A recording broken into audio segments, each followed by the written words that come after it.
از بخش ثبت اسناد حالت شهروندی شهر حصار اطلاع می‌دهند که در 3 ماه اول سال 2021 نکاح 124 اویله بکار کرده شده است که نسبت همین دوره سال گذشته 12 عدد کم میباشد.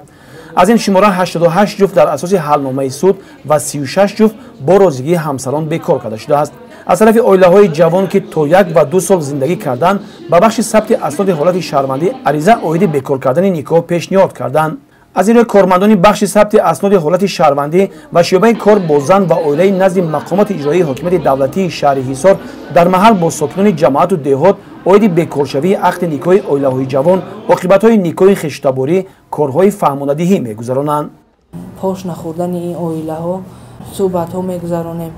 در بسیار موردها معین می‌گردد که علاقه جواب دینی مسلمانی داده شده است و چیز و چاره این اویله تقسیمات کرده شده است و خیلی که قید کردن لازم است که زینه آخرین مراجعت شهروندان برای بکار کردن عقد نکاح این بخش ثبت اسناد حالت شهروندی می باشد.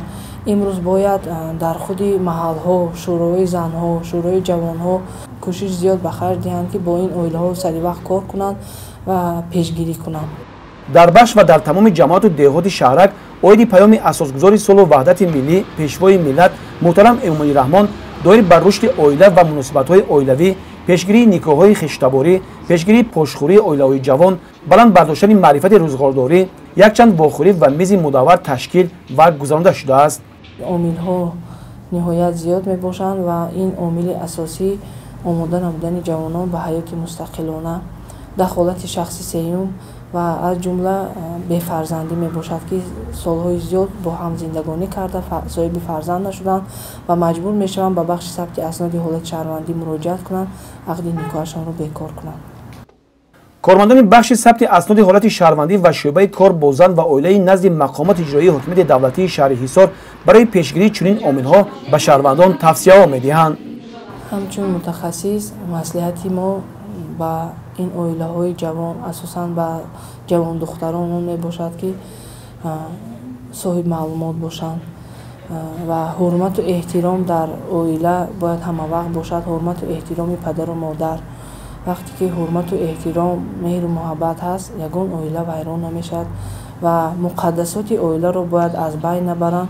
باید ما مهر و محبت پدر و مادری رو سری وقت به فرزند خود دهیم تا اینکه فرزندای ما آینده خود اویله سالم برپا کنند و فرزندای نیک به دنیا آورند.